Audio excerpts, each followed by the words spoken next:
네, 그러면 6강 시작해 보도록 하겠습니다. 네, 6강 과세표준과 매출세액의 계산인데요. 먼저 과세표준이라고 하면 밑에 의의에 나와 있듯이 해당 과세기간에 공급한 재화 또는 용역의 공급가액의 합계라고 나와 있습니다. 즉, 공급가액 여러 개가 있겠죠. 뭐 하나에 공급하면 하나의 공급가액이 결정되는 것이고, 그게 공급가액이 쭉 있다. 여러 개의 재화나 용역을 공급하고, 그래서 그 공급가액의 합계를 우리는 과세표준이라고 한다.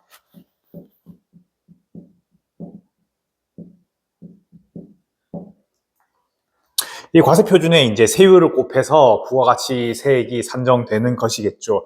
참고로 세율은 우리가 알다시피 단일 세율인 10%를 적용하게 되어 있습니다. 뒤에 가서 좀 더 배우고요. 우리 범위에 보면 그렇다면 과세표준을 어떻게 산정할 거냐가 문제인데 대가를 어떻게 받느냐에 따라서 법에서는 구분을 하고 있습니다. 그래서 첫 번째로 보면 금전으로 대가를 받는 경우 제일 일반적이죠. 그러면 그 금전을 과세표준이라고 하고요. 만약에 금전 이외의 대가를 받는다. 이때는 어떻게 되냐면 내가 공급한 재환 또는 용역의 시가가 됩니다. 여기서 포인트가 내가 공급한 것입니다. 네, 법령에서는 자기가 공급한 것이라 나와 있는데 내가 공급했다고 생각하면 됩니다. 상대방이 공급한 게 아니다. 우리 부가가치세 같은 경우에는 제일 기본적인 법리가 내가 공급한 것이 어떤 것이냐에 따라 나와 있습니다. 중요합니다. 참고로 말씀드리면 우리 그 과세 면세 요 구분을 할 때 내가 과세 사업자냐 내가 면세 사업자냐에 따라서 세금 계산서를 발행할지 면세 사업자이면 일반 계산서를 발행할지 구분이 되지 상대방이 과세 사업자이냐 면세 사업자이냐 그것이 중요하지 않습니다. 마찬가지로 금전 이외의 대가를 받는 경우에도 내가 공급한 재화 또는 용역의 시가를 과세 표준의 기준으로 삼는다라고 나와 있습니다. 세 번째로 외국 통화로 대가를 받는 경우 제일 그 대표적인 게 달러가 되겠죠. 달러 같은 경우에는 옆에 보시면 공급 시기 전 원화로 환가하는 경우 환가한 금액, 공급 시기 후 대가를 수령 또는 환가하는 경우에는 공급 시기의 기준 환율로 원화로 환산한 금액이라고 나와 있습니다. 우리 일반적으로 외국 통화를 대가를 받는 경우가 언제일까요? 우리 계속 예를 들었다시피 그 재화에 수출을 하는 경우 일부 외국 통화로 받는 경우가 일반적이겠죠. 예, 하나 예로 들어보면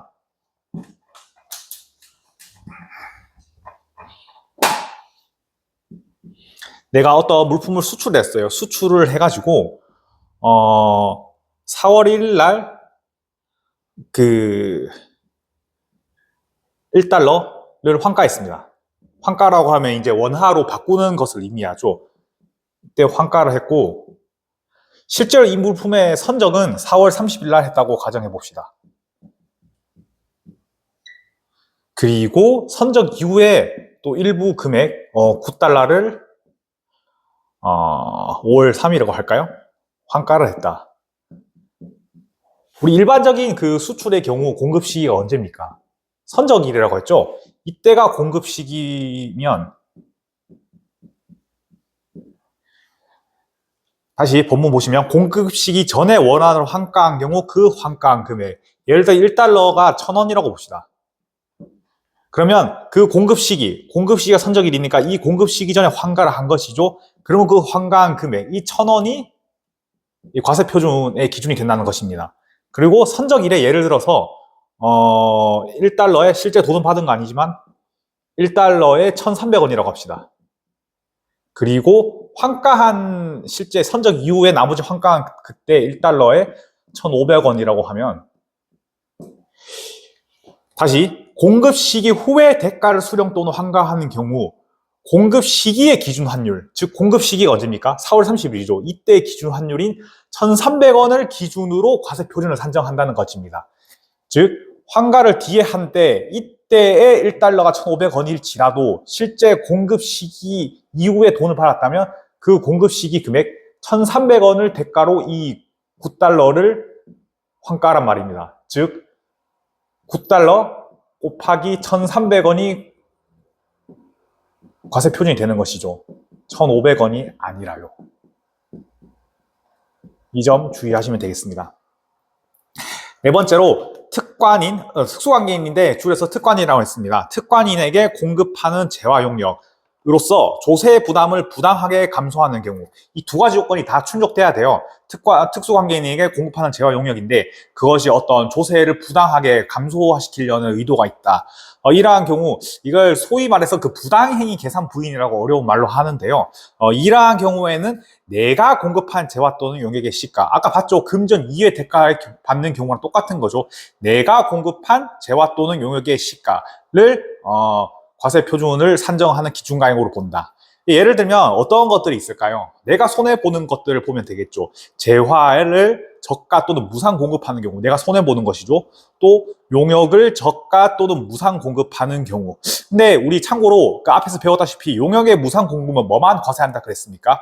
특수관계인에게 부동산 임대 용역을 무상으로 공급하는 경우 이때 이것을 용역의 무상 공급으로 과세한다 그랬죠. 요거 하나만 용역의 무상 공급으로 과세를 하는 것이고 이때 아까 말씀드린 부당행위 계산 부인 즉 특수관계인에게 용역이나 재화를 공급하는데 그것이 조세 부담을 부당하게 감소시키는 경우 이것은 자기가 공급한 재화나 용역의 시가로 과세를 한다. 네, 이렇게 알아두시면 될 것 같습니다. 다섯 번째로 재화의 수입 같은 경우는 어떻게 하냐? 관세의 과세 가격 관세를 산정하는 데 있어서 거기에 기준 가격이 있을 것입니다. 거기에 플러스 관세, 개별 소비세 등등등을 붙여서 그 전체를 부가가치세 과세 표준으로 한다. 네, 참고하시면 되겠고요. 다음으로 간주 공급. 우리 계속 간주 공급 나와 있죠. 간주 공급 네 가지가 있었죠. 근데 그런 간주 공급을 할 때는 어떻게 과세 표준을 산정할 것이냐. 사실 이게 그 법령에서 간주 공급 같은 경우에는 딱 두 가지로 이렇게 나열되어 있습니다. 이렇게 과세를 해라. 그래서 첫 번째 같은 경우에는 비상각 자산 같은 경우 예를 들면 제품이나 일반적인 상품이 되겠죠. 이것은 시가로 과세를 한다. 그 제품이나 그 상품의 시가로 과세를 하는 것입니다. 두 번째로 상각자산의 같은 경우에는 법령에서 나와 있는데 건물 또는 구축물 그리고 그 외의 감가상각자산을 의미합니다. 이때 건물 또는 구축물 같은 경우에는 교환을 보시면 취득가액 곱하기 1-5% 곱하기 경과된 과세기간수 이렇게 산식이 복잡하게 나와 있는데 하나하나 보면 여기서 취득가액이라고 하면 여기서 취득가액 이것은 쉽게 이해를 하면 공급가액이라고 보시면 돼요. 공급가액. 이 부가가치세 제외와 나머지 금액 말하는 것이죠. 여기에 곱하기 1-5% 경과된 과세기간수.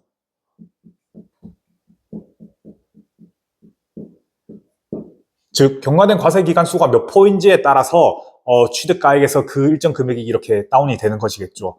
경과된 과세기간수는 그 제일 마지막에 보시면 간주공급 표의 제일 마지막 보시면 초기 산입, 말기 불산입이라고 되어 있습니다. 우리 과세기간 같은 경우에는 그 부가세는 한 1기가 어떻게 됩니까? 1월에서 6월, 2기가 7월에서 12월이죠.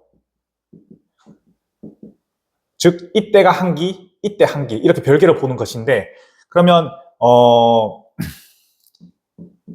2년을 사용했다. 2년을 사용했으면 1기, 2기, 그 다음에 1기, 그 다음에 2기 총 4개의 과세 기간이 경과한 것이죠. 예를 들어 그렇게 됐다. 그러면 1-5 곱하기 경과된 과세 기간 수가 4개니까 5, 4, 20%가 빠지는 것이죠. 그러면 취득가액 곱하기 1-5% 곱하기 4개 하면 이게 어떻게 됩니까? 이게 20%니까.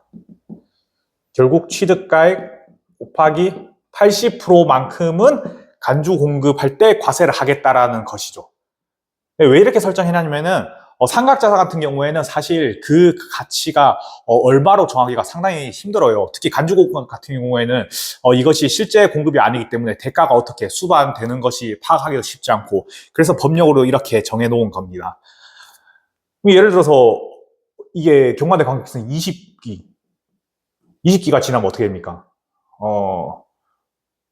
5 곱하기 20 하면 이게 이제 100이 되는 것이죠. 그러면 취득가액 곱하기 0이 되는 거니까 20기가 지나게 되면, 즉 10년 정도 되겠죠. 부가세 과세 기간으로 하면. 그 정도 지나면 너무 오래된 자산이기 때문에 간주 공급을 해도 부가세는 과세를 하지 않는다. 뭐 이런 내용이 되는 것이겠죠. 그 외 상각자산 같은 경우에는 취득가액 곱하기 산식이 똑같아요. 여기서 바뀌는 게 5%가 아니고 25%다. 우리 건물 구축물 같은 경우에는 사실 이게 되게 간단한 자산이고 내용 요소가 실제로도 길죠. 그러니까 한 기에 5%밖에 빼주지 않는데, 나머지 자산 같은 경우에는 좀 더 낡거나 또는 부패하거나 이렇게 되기 쉽기 때문에 나머지 상각자산 같은 경우에는 25%를 빼줘서 이렇게 보면 이제 4개의 과세 기간, 즉 2년 정도만 지나면 더 이상 부가가치세에 대해서 간주 공급으로 과세를 하지 않게 되는 것입니다. 여기서 경과대 과세 기간이랑 초기 산입, 말기 불산입이라 그랬는데, 쉬운 말로 그 산기수, 예를 들어서 1월 1일, 6월 30일 뭐 이렇게 한 기라 보면, 이때 4월 30일 날 자산을 구매했다. 그러면 이 구매한 한 기를 치고, 예를 들어서 쭉쭉 가가지고 2기, 그 다음에 1기 이렇게인데, 이때 팔았다 1기 언젠가. 그러면 이 판 기에는 불산이 카운팅하지 않는 소리입니다. 이때 구매해서 그 다음에 1기에 팔면 이 구매한 1기랑 그 다음에 2기만 관경과된 과세 기간의 수에 넣어서 여기에 2가 들어가면 되겠죠. 상각 자산이면 25% 곱하기 2가 돼서 50%가 빠지고, 그러면 총 취득가액의 절반만 과세하는 뭐 그런 모양새로 되게 되는 겁니다. 네, 다음 넘어가면 부동산 임대 용역 같은 경우에 세 가지가 크게 있는데, 임대료, 관리비, 간주 임대료, 이렇게 세 가지가 있습니다. 임대료 같은 경우에는 원칙은 당해 과세 기간에 수입할 임대료를 그 과세 표준으로 넣고요. 만약에 예외적으로 이 과세 기간 이상 임대를 하고 대가를 만약에 일시 수령했다. 그러한 경우에는 그 일시로 받은 임대료 곱하기 경과된 과세 기간 월수, 경과가 아니죠. 그 해당 그 과세 기간 대상의 월수 분해를 총 계약 월수로 나눈다는 소리입니다. 즉 총 계약 월수가 2년 24개월인데, 그 중에서 이번 달에 그 과세 대상이 1월에서 6월밖에 안 된다. 그러면 24분의 6월이니까 4분의 1만 과세를 한다. 뭐 그런 모양새가 되는 것이겠죠. 네, 여기서 과세 기간 대상 월수도 마찬가지입니다. 이 계약한 그 처음 기에는 산입하고, 마지막에 그 계약이 끝나서 퇴가한 그 기수 월수는 과세하지 않는다. 뭐 이런 모양입니다. 네, 그래서 위에 간주 공급 같은 경우에는 과세 기간 그 기를 말하고, 부동산 임대 용역은 월 단위로 그렇게 끊는다. 확인하시면 될 것 같고요. 두 번째로 관리비 같은 경우에는 과세 표준에 산입하는 것이 원칙입니다. 단 공공요금을 별도 징수한 경우, 즉 공공요금 같은 경우에는 이것을 그냥 대신 징수해서 납세하는 그 경우에 불과하니까 요거는 이제 포함하지 않는다라는 말입니다. 세 번째로 간주 임대료가 있는데, 말 그대로 그 임대료가 아닌데 간주해서 임대료를 포함한다는 말입니다.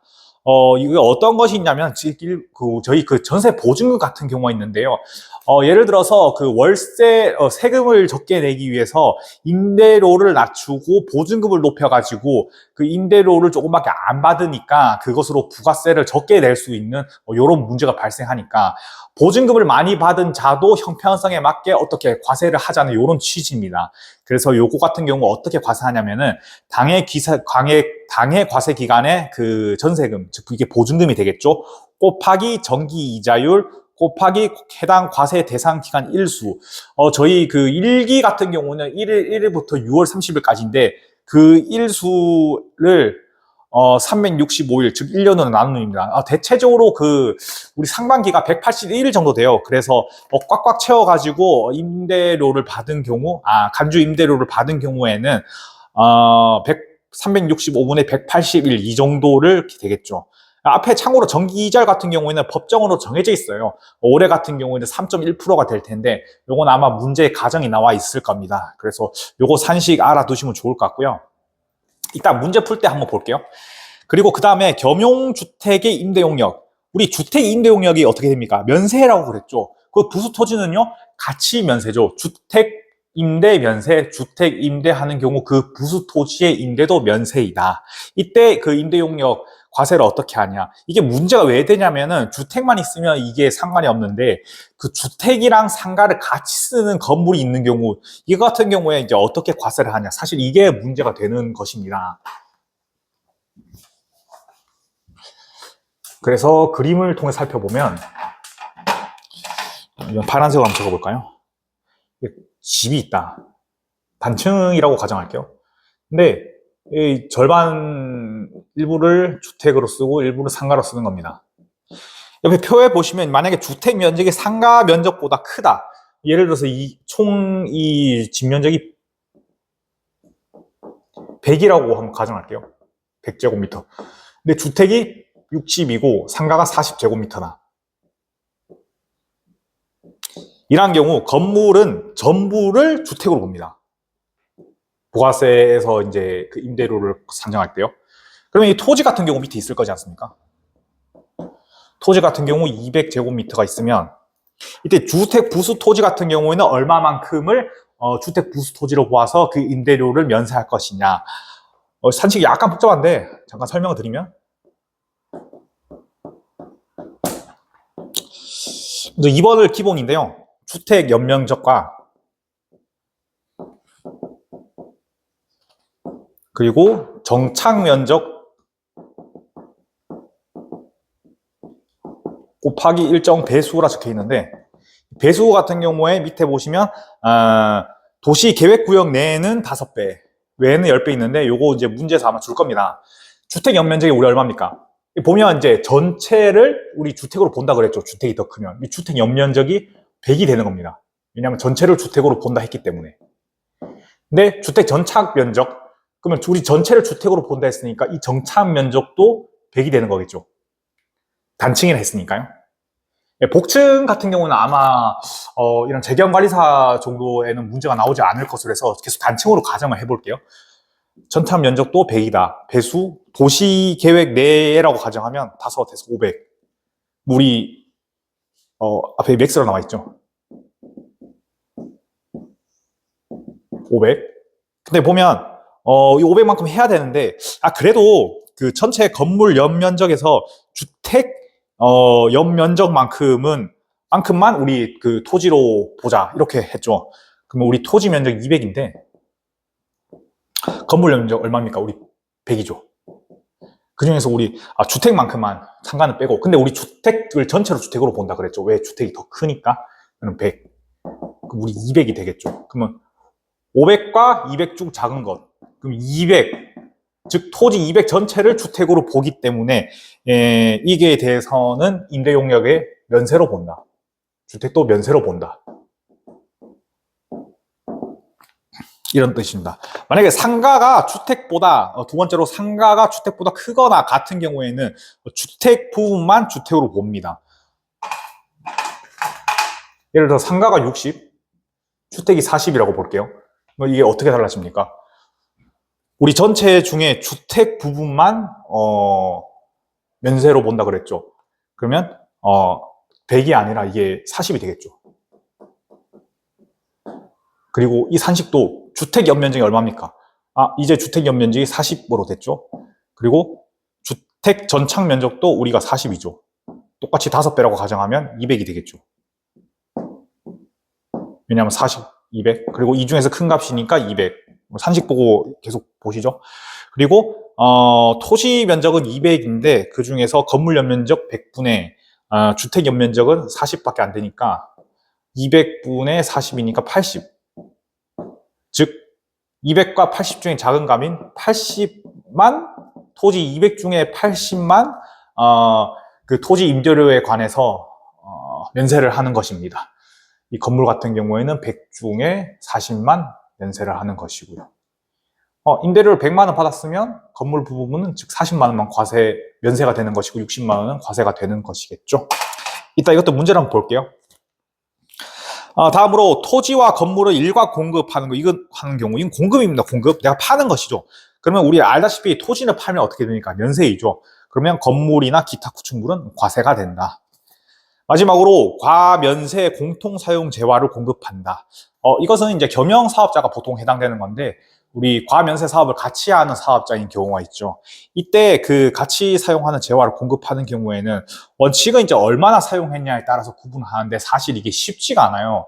얼마나 사용했냐에 따라서. 그래서 그러하지 않은 경우, 즉 이게 구분이 불가한 경우에는 어떻게 과세를 하냐. 당해 재화의 공급가액, 그죠? 팔 때 그 공급을 하겠죠. 곱하기 공급 직전 기간의 총 공급가액분의 공급 직전 기간의 과세 공급가액. 여기서 포인트가 뭐냐면 직전입니다. 직전. 이게 왜 그러냐면 맨날 우리 예시능 있죠. 1월 1일부터 6월 30일까지. 근데 이 물건을 2월 27일에 중도에 팔아버렸어요. 같이 과면세에 사용하던 것을. 근데 우리 6월 30일까지 가지 않았으니까 그 해당 과세 기간에는 공급가액 중에 과세를 얼마 썼는지 알 수가 없어요. 확정을 지어 빨리 세금 계산서를 발행을 해서 상대방한테 줘야 되는데 해당 과세 공급 기간 6월 30일이라서 빨리 할 수가 없습니다. 그래서 이때 부득이하게 직전 과세 공급 기간 이미 나왔죠. 부가세 신고를 했을 테니까 그 직전이면 그 직전해 7월 1일부터 12월 31일 이때 이미 나온 총 공급가액분의 과세 공급가액만큼을 우리 그 과세되는 공급가액으로 봐가지고 여기에 이제 세율을 곱해서 과세를 한다는 그런 내용입니다. 네. 그리고 다음 공급가액에 포함하지 않는 것. 우리 이때까지 이제 공급가액에 어떻게 포함되는지 봤다면 이제 공급가액에 포함되지 않는 금액은 무엇이냐? 요거 한번 볼 건데요. 첫 번째로 애누리 우리 깎아주는 금액 의미하는 것이죠. 근데 우리 조기 대금 지급, 우리 대금을 좀 외상을 하게 되는데 좀 더 일찍 지급했어요.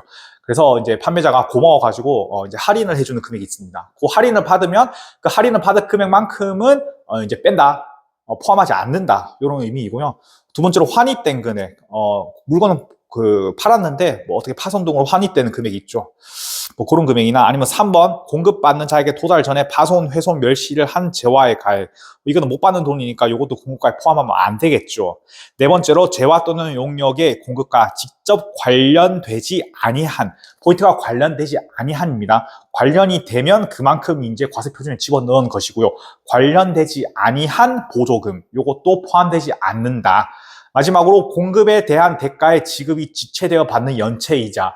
이것은 어떤 금융 요소에 대한 그 연체이자니까 금융 요소에 대한 성격이지 이것이 이제 물건값과 직접적으로 관련이 있지는 않기 때문에 이것 또한 공급가액에 포함하지 않는다. 네, 이렇게 알아두시면 될 것 같고요. 네 번째로 과세 표준에서 공제하지 않는 금액. 이게 무슨 말이냐면 이게 1번, 2번, 4번 있죠. 판매 장려금, 하자 보증금, 대손금. 이게 사실 빼면 안 돼요. 이게 당연히 빼면 안 되는 금액인데 사람들이 자꾸 빼려고 하니까 법에서 빼면 안 된다고 한 번 더 명시를 해놓은 것입니다. 첫 번째로 판매 장려금에 대해서 보면 판매 장려금이죠. 이게 말 그대로 판매를 장려할 것이라고 이게 지급하는 금액이지 이게 실질적으로 재화 용역의 공급과 직접 관련은 없다고 보는 것이기 때문에 장려금을 어떻게 준다 그래서 그 재화 용역의 공급가액에서 차감을 하지는 않는다는 뜻입니다. 그렇죠. 두 번째로 하자 보증금. 하자 보증금 같은 경우는 다시 돌려받을 금액이죠. 다시 돌려받는 금액이니까 이것도 이제 과세 표준에서 공제하지 않는 것이라 보는 것이고요. 세 번째로 대손금. 대손금 같은 경우에 바로 뒤에서 배울 텐데 이것은 이제 과세 표준 단계에서 공제하지 않고 매출 세액 단계에서 직접적으로 공제를 해요. 그래서 이것도 이제 과세 표준 단계에서 공제하지 않기 때문에 여기 집어넣은 것입니다. 이거 앞글자 따가지고 판하대 이렇게 저는 외웠는데요. 뭐 여러분이 편한 방법으로 외우시면 됩니다. 이거 세 가지예요. 판매 장려금, 하자 보증금, 대손금, 판하대. 네, 그래서 요거 마지막 대손 관련해가지고 한 번 더 깊게 좀 더 자세히 배울 텐데 뒤에 보시면 이제 대손 세액공제라는 게 있습니다. 대손 세액공제 같은 경우에는 이게 무슨 뜻이냐면 공급한 재화의 용역에 미수금이 대손되어서 즉 떼어가지고 부가가치세를 회수할 수 없는 경우에 이것을 이제 매출세액에서 차감하는 구조인데요. 요 이제 법에서 사유를 정해놨습니다. 그 사유의 경우에만 이것을 이제 매출세액에서 차감해주고는 어떤 이제 혜택적인 성격에 해당되는 것이죠. 그래서 대손 사유로 보게 되면 첫 번째로 소득세나 법인세법상 대손금으로 인정되는 경우, 이따 소득세나 법인세에서 뒤에 배울 텐데 대손금으로 인정되는 사유가 쭉쭉쭉 나열되어 있습니다. 이러한 사유에 해당되는 경우 부가가치세법에서도 그 매출세액을 대손금으로 공제를 해서 매출세액에서 차감해준다. 두 번째로 이 회생 계획 인가 결정에 따라 채무를 출자 전환하는 경우, 이 출자 전환이 채무를 탕감해 주는 대신에 그 회사의 주식을 대신 받는 것입니다. 이때 좀 더 자세히 설명하면 대손 매출채권의 장부가, 내가 떼인 금액의 장부가에서 대신 받은 주식으로 받은 금액의 시가만큼을 그 차익만큼을 내가 떼인 금액으로 본다. 이렇게 보시면 되겠습니다.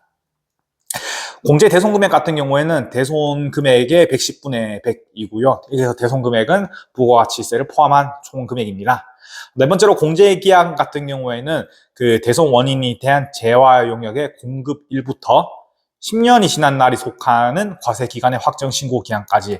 예를 들어서 내가 2025년 5월 30일 날 떼었다. 그러면 10년이 지나면 언제로? 2035년 5월 30일이죠.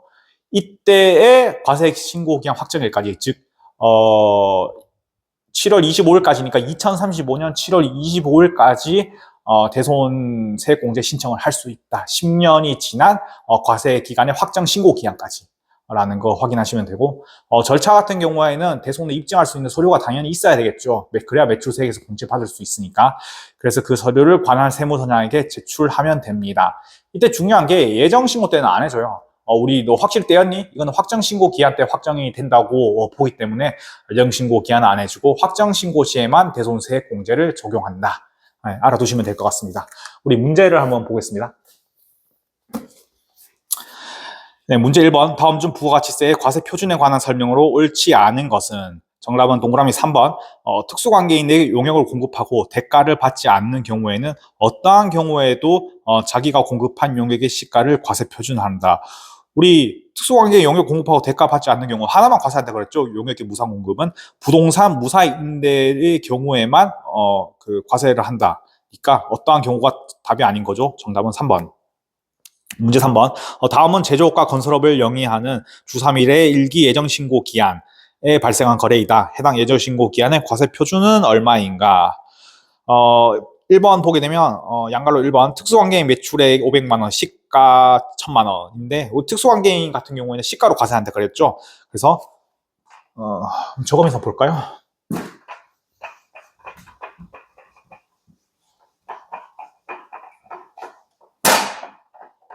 천만 원. 그리고 두 번째 특수관계인 2회 매출액 5,400만 원. 근데 매출 애누리, 매출 한일이 차감된 금액입니다. 차감돼서 그 발행된 금액이 5,400만 원이니까 5,400만 원 추가하고, 회사가 공급한 재화와 직접 관련되지 않은, 우리 직접 관련되지 않은 국고 보조금이면 포함하지 않는 것이죠. 4번 거래처 파산으로 인한 대손금. 우리 대손금 같은 경우에는 과세 표준에서 공제하지 않는다 그랬죠. 빼는 금액이 없는 것이죠. 그러면 정답은 6,400만 원이 되는 것입니다. 정답은 4번. 문제 5번. 부동산 임대업을 영위하는 사업자인 주성용의 25년 2기 예정신고 기한의 부가가치세 과세 표준은 얼마인가? 네, 보면 1번에 상가 건물 임대료 선급액 2,400만 원. 우리 임대 개시일에 1년분 임대료를 선급받은, 우리 그 선급받으면서 그 2기 이상 과세 기간에 임대료를 받으면 이거 안 분한다 그랬죠. 이거 어떻게 안 분하는지 여기서 한번 보여드릴게요. 2,400만 원 받았다. 근데 1년분이니까 이게 12개월이 되겠죠. 총 그 월수가. 그 중에서 2기 예정신고 기한 우리 3개월이죠. 3개월. 그럼 12분의 3이니까 이게 600만 원 되겠죠. 이만큼 이제 임대료 과세하는 것이고요. 임대 보증금 나와 있네요. 우리 임대 보증금 나오면 뭘 떠올려야 됩니까? 바로 간주 임대료 같이 바로 떠올려야 됩니다. 간주 임대료 보게 되면 우리 임대 보증금 5천만 원 곱하기 밑에 나와 있죠. 정기예금 이자율 3.1% 나와 있네요. 곱하기 임대 기간 그렇죠. 1년이고 곱하기 우리 365. 원래는 6년이 없죠. 365분에 이게 예전 신고 기한이니까 7월 1일부터 9월 30일. 우리 7월 1일은 31일까지 있고, 8월 달은 30일 있고, 9월 달에 30일 이렇게 있습니다. 그래서 365분에 92 이렇게 곱하게 되면 정답은 390684 나오게 됩니다. 그래서 요거 600만 원에 390684를 더하면 정답은 3번. 문제 7번. 다음은 경영주택의 임대사업과 관련된 사항이다. 면세되는 건물과 토지의 면적을 계산하라. 제시된 건물 모두 단층 건물이다. 방금 아까 조금 전에 말씀드렸다시피 재경관리사 수준에서 이 단층 건물 말고는 나오지 않을 거예요. 단층 건물 말고 복층 건물이 나온다. 네, 먼저 다른 문제 풀고 혹시 모르면 안 풀어도 찍고 넘어가는 게 아마 좋을 것 같습니다. 요거 이제 경우 1번 보게 되면 주택이 50이고 점포가 40이다. 2번 주택이 40, 점포 50이다. 비슷하고 토지도 똑같네요. 이게 경우가 다른데 주택이 50, 점포가 40, 부수 토지가 270이다. 경우 1번이죠, 이게. 네. 그러면 이게 건물 같은 경우에 면세 건물이 어떻게 되는 거예요? 면세 건물이 이제 주택 건물을 의미하는 것이죠. 우리 주택이 점포보다 더 크네요. 그럼 전체를 주택으로 본다 그랬죠. 그러면 50 더하기 40이니까 90을 주택으로 보고, 우리 면세 토지 같은 경우에는 이제 주택의 부수 토지 어떻게 합니까? 민 X. 일단 주택의 부수 토지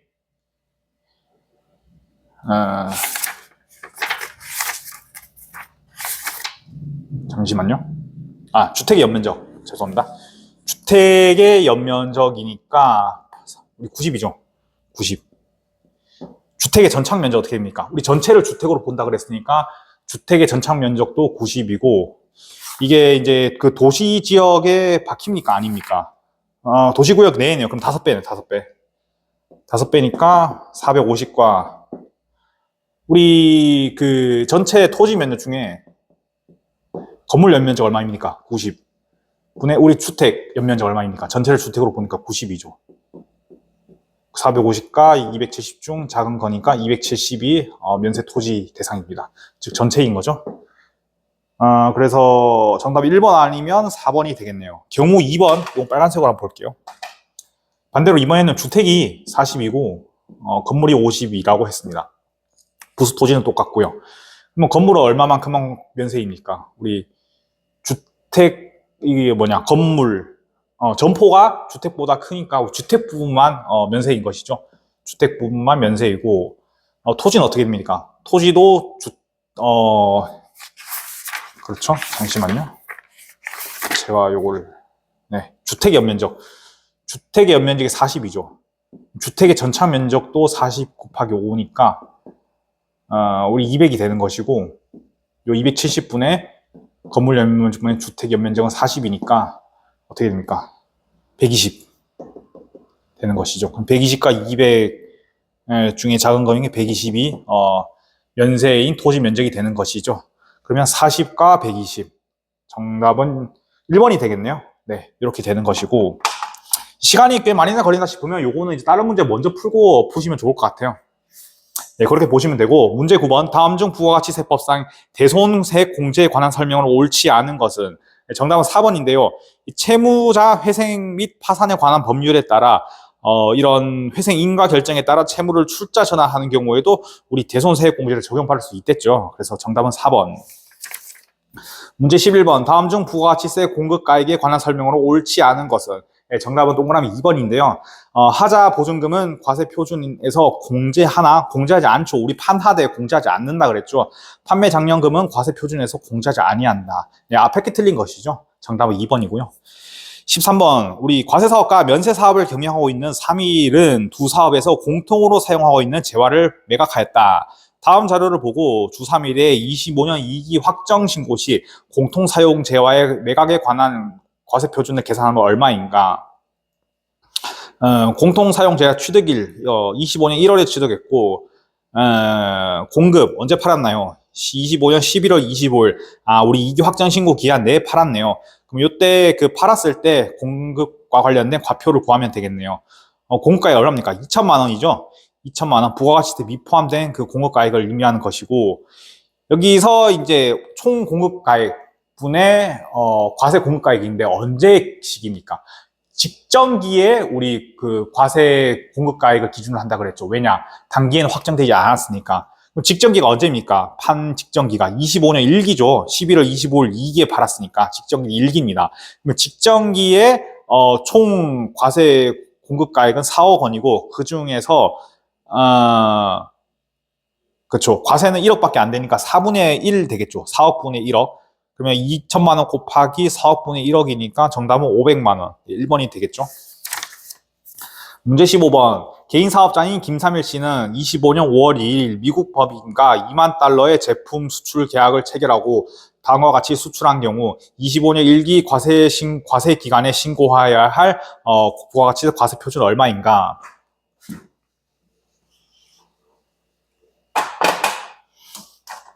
여기 아까 그거죠, 이제. 제품 수출하고 선적하는 것.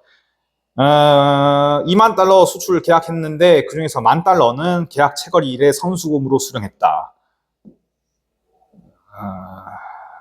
그쵸. 1만 달러. 해서 1200만 원으로 우리 수령했죠.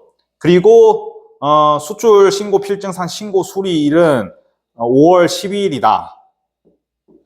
그럼 이때가 계약 체결일을 받았으니까 5월 2일 날 계약 체결일 5월 10일 날 이때 선적일